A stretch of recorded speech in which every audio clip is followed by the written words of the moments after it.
अस्सलामुअलैकुम जी फ्रेंड्स। आज का जो हमारा टॉपिक है वो है बोज आइंस्टाइन कंडेंसेशन है, या इसको हम बोज कंडेंसेशन का भी नाम देते हैं। तो हम लोगों ने चूँकि क्वांटम मैकेनिक्स 2 की सीरीज़ स्टार्ट की हुई है, तो इस सीरीज़ में आज की जो हमारे पास टॉपिक है वो हमारे पास बोज आइंस्टाइन है। तो इसमें देखें, इस सीरीज़ में क्वांटम मैकेनिक्स 2 की सीरीज़ में हमारे पास ये इन टॉपिक्स पर हम पिछली वीडियोज़ में बात करते आ रहे हैं, तो ये देखते जाएँ।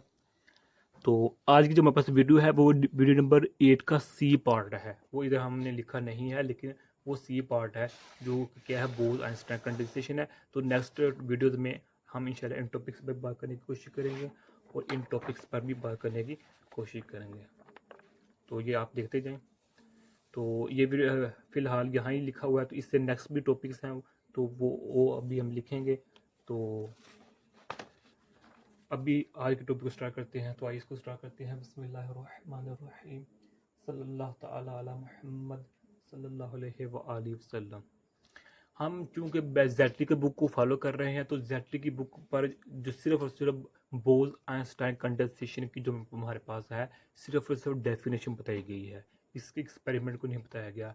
लेकिन चूंकि हमने इसको समझना होता है, तो हम डेफिनेशन तो समझ नहीं सकते, तो इसलिए थोड़ी सी बात हम इधर एक्सप्लेनेशन करेंगे, डिटेल में हम नहीं जाएंगे। ओके, क्योंकि ये हमारा डिटेल वाला टॉपिक है ही नहीं, हम बुक के अकॉर्डिंग चलना है।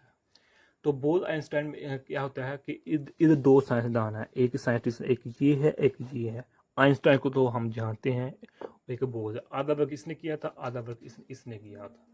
अब इसकी हम थ्योरी देखते हैं, ये थ्योरी कहती क्या है कि बोज के मुताबिक सबसे पहले जो बोज ने वर्क किया था, बोज फिजिसिस्ट ने इसने जो काम किया था, वो कहता था कि जो एटम्स होते हैं वो वाइब्रेट करते हैं रूम टेम्परेचर पर।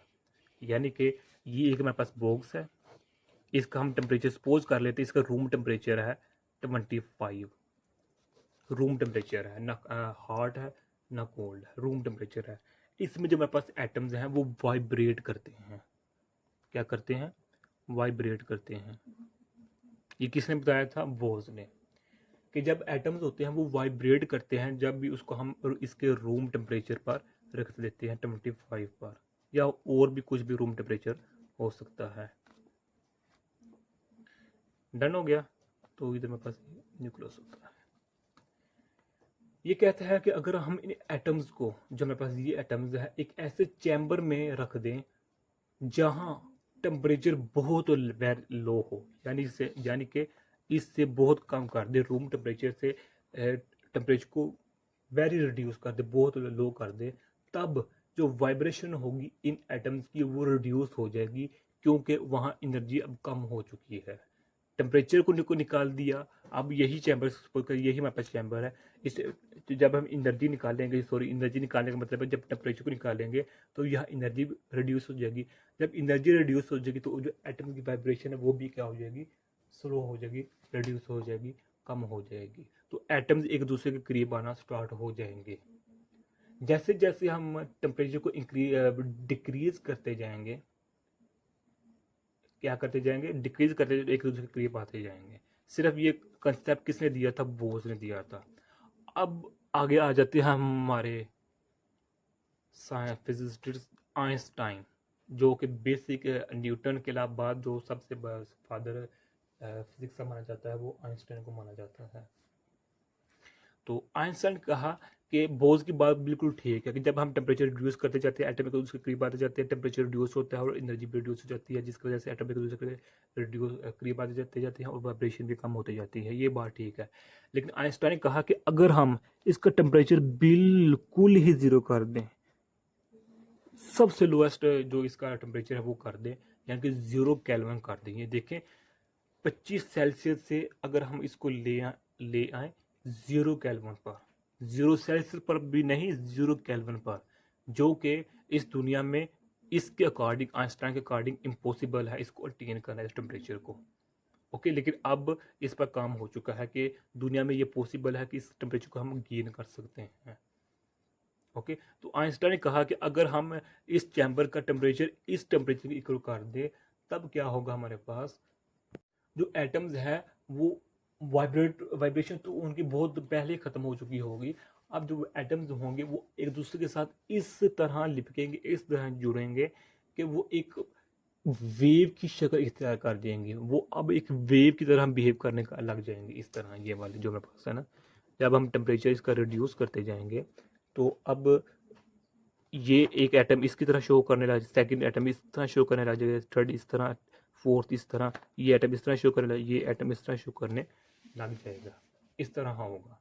ओके, जब हम इसका फिर मज़ीद टेम्परेचर रिड्यूस करेंगे तो अब क्या होगा कि ये अब भी वेव की तरह बिहेव करने लग जाएंगे, लेकिन इससे थोड़ी सी डिफरेंट होगी। और एक इधर हमारे पास ये वेव बनना स्टार्ट हो जाएगी।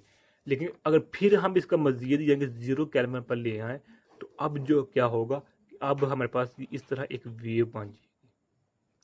ओके, तो ये हमारे पास कहाँ हमारे पास एटम थे, टेम्परेचर को रिड्यूस करते गए तो हमारे पास ये देखें एटम्स की अब हमारे पास एक बिहेवियर बन चुका है वेव की तरह का।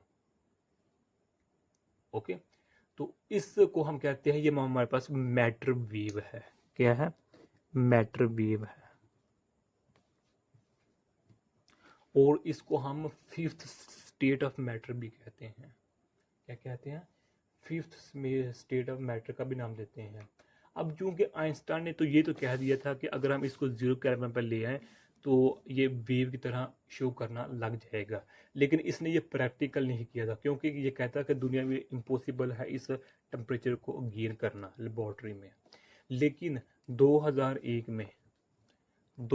में कुछ जो साइंसदान थे उन्होंने इस टेम्परेचर को 0 केल्विन टेम्परेचर को बहुत मुश्किल से अचीव कर लिया लेबॉर्ट्री में। और जो मेरे पास बोज की बात को भी और आइंस्टाइन की दोनों की बातों को प्रैक्टिकली प्रूव कर दिया। ओके, और फिर इन दोनों को नोबेल प्राइज भी मिला था। है, ये तो हमें एक डिटेल है, इससे और भी डिटेल है, लेकिन वो हम मज़ीद डिटेल में नहीं जाना चाह रहे। तो चूँकि विजेटर की बुक पर यहाँ डेफिनेशन है, इसलिए इसे थोड़ा सा मैंने चाहा कि चले थोड़ा सी इसकी डिटेल हो जाए। तो यही आज का मेरा नासा टॉपिक था। मैं उम्मीद करता हूँ आप लोगों को इस वीडियो की समझ आ गई होगी। अगर आप लोगों ने अभी तक हमारे चैनल पाक एमन अकेडमी इसको सब्सक्राइब नहीं किया तो प्लीज़ सब्सक्राइब कर दें। अगर वीडियो अच्छी लगी है तो लाइक भी कर दीजिए। जज़ाकल्लाहु खैरा। दुआ में रखिएगा। अस्सलामु अलैकुम व रहमतुल्लाहि व बरकातुहू।